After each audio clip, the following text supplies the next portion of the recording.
મહંત સ્વામી મહારાજને ભગવાનનું અખંડ અનુસંધાન રહે છે. આપણે જોઈએ તો સ્વામી બાપા એમની કથા વાર્તામાં એ પ્રાપ્તિની વાત ખૂબ કરતા હોય છે. આજે સવારે પણ સવારની કથામાં સ્વામીએ પ્રાપ્તિના વિચારની વાત કરી. તો આ વિચાર સ્વામીને સતત ચાલ્યા કરે છે.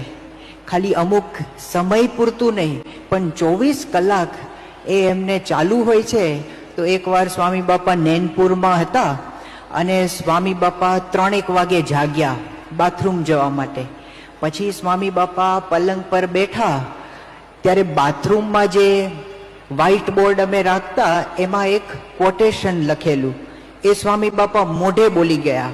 એમાં લખેલું કે no matter what yesterday was like, birds always start the new day with a song. કે ગમે એવો દિવસ ગયો હોય પણ પક્ષીઓ હોય એ હંમેશા નવા ગીતથી એમના દિવસની શરૂઆત કરે.